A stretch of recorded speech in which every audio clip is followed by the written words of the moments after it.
আজকে আমাদের topic sample and hold circuit. Sample and hold circuit, প্রথমে এর ডেফিনেশনটা বলি। এর ডেফিনেশনটা হচ্ছে, এই ধরনের সার্কিট কি করে, এই ধরনের সার্কিট হচ্ছে গিয়ে এর ইনপুট ভোল্টেজটাকে স্যাম্পল করে এবং হচ্ছে গিয়ে নেক্সট স্যাম্পল ভোল্টেজ আসা বা কন্ট্রোল ভোল্টেজ আসা অবধি সেই স্যাম্পলিং ভোল্টেজটাকে ও হোল্ড করে। তো এই স্যাম্পল অ্যান্ড হোল সার্কিটে এটাই কাজ। এইটা এবার কেন পড়বো সেটা হচ্ছে কথা, কারণ এই ধরনের সার্কিটগুলো সিগন্যাল স্যাম্পলিং করতে ইউজ করা হয়। জেনারেলি এটা কমিউনিকেশনস বা ডিজিটাল ইন্টারফেসিংয়ে এগুলো ইউজ করা হয়, আর analog to digital pulse modulation সিস্টেমে এগুলো ইউজ করা হয়, এবং পরবর্তীকালে তোমরা যখন কমিউনিকেশন করতে যাবে তখন এই সার্কিটটা সেখানে লাগবে। তো এই সার্কিটে কী কী কম্পোনেন্ট থাকে, এখানে থাকে একটা হচ্ছে ইনপুট সিগন্যাল এবং একটা মসফেট, যেটা কিনা সুইচিং সার্কিট হিসেবে কাজ করে, এবং এর গেটে এটা হচ্ছে sample and hold control voltage দেওয়া থাকে, যেটা কিনা এর সুইচিং মোডটাকে কন্ট্রোল করে, এবং একটা স্টোরেজ এলিমেন্ট থাকে, সেটা কিনা ক্যাপাসিটার, এবং একটা ভোল্টেজ ফলোয়ার থাকে, যেটা কিনা ক্যাপাসিটারের ভোল্টেজটা আউটপুটে আনতে সাহায্য করে, মানে ফলো করতে, আউটপুট ভোল্টেজটা ক্যাপাসিটার ভোল্টেজটাকে ফলো করে।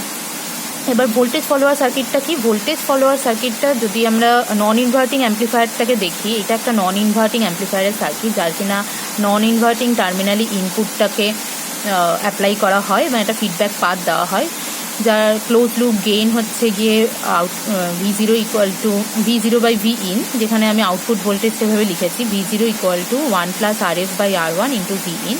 যদি RFটাকে আমি শর্ট করে দিই, মানে 0 করে দিই, আর R1টাকে যদি ওপেন, মানে এই রেজিস্ট্যান্সটাকে যদি আমি খুলে দিই আর এটাকে যদি শর্ট করে দিই, তাহলে আমার সার্কিটটা এরকম দেখতে হবে, এবং সেক্ষেত্রে আউটপুট ভোল্টেজটা ইনপুট ভোল্টেজটাকে ফলো করে। কীভাবে? কারণ এই পোর্শনটা পুরো 0 হয়ে যাবে, তাহলে V0 equal two V in থাকবে। এবার দেখো, তাহলে এইভাবে এটা ভোল্টেজ ফলোয়ার বা বাফার হিসেবে কাজ করছে।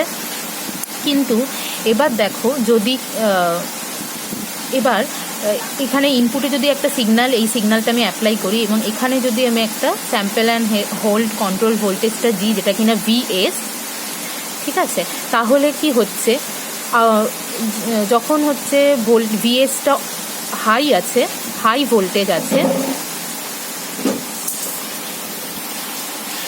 যখন স্যাম্পল অ্যান্ড হোল্ড কন্ট্রোল ভোল্টেজটা হাই আছে, মানে গেটে তখন হাই ভোল্টেজ পজিটিভ ভোল্টেজ পড়ছে, তখন মসফেটটা কন্ডাক্ট করতে শুরু করবে। তখন তাহলে কি হবে, যে ইনপুট ভোল্টেজটা ক্যাপাসিটারটা ইনপুট ভোল্টেজটাকে ফলো করবে, মানে ক্যাপাসিটারটা ইনপুট ভোল্টেজ অনুযায়ী চার্জ হতে থাকবে। তার মানে এখানে দেখো, তাহলে কতটা চার্জ হচ্ছে, এতটা, ক্যাপাসিটারটা এতটা চার্জ হলো, কারণ এতটুকু টাইম পিরিয়ড অবধি, এটা T, এটা টাইম পিরিয়ড, এতটা টাইম পিরিয়ড অবধি ভোল্টেজটা হাই আছে।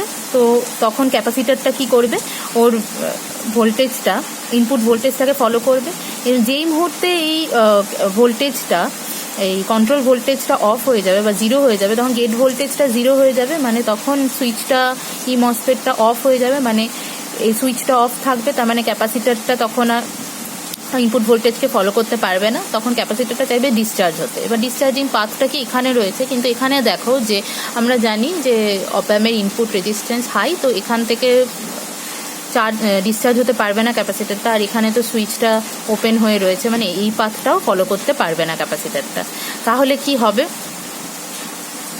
তার মানে ক্যাপাসিটারটা যে ভোল্টেজটাতে চার্জ হয়েছিল সেই ভোল্টেজটাইও ধরে থাকবে। দেখো, এত দূর অবধিও চার্জ হয়েছিল, তার মানে এই টাইম পিরিয়ড অবধি ওর আগের যে ভোল্টেজটা অবধি চার্জ হয়েছিল সেটাই ধরে থাকবে কন্টিনিউয়াসলি। আবার যখন ও হাই ভোল্টেজ পাবে, তখন এটা আবার ক্লোজ হয়ে যাবে, ক্লোজ হয়ে গেলে আবার ক্যাপাসিটারটা চার্জ বা according to the signal, input signal, ওটা চার্জ বা ডিসচার্জ হতে থাকবে, মানে মোট কথা ও সিগন্যালটা হচ্ছে গিয়ে ফলো করতে থাকবে।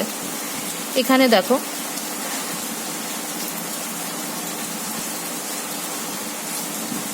সোজা হচ্ছে না লাইন,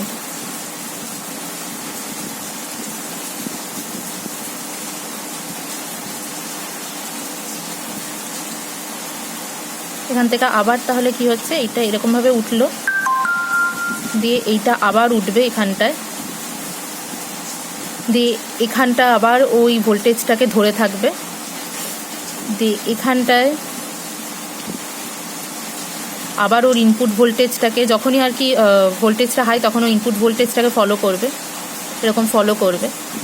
দিয়ে যখন আবার হচ্ছে গিয়ে ক্লোজ তখনও ধরে থাকবে, আবার যখন হচ্ছে গিয়ে ইনপুট ভোল্টেজটা হাই তখনও মানে সরি কন্ট্রোল ভোল্টেজটা হাই তখনও ইনপুট ভোল্টেজটাকে ফলো করবে,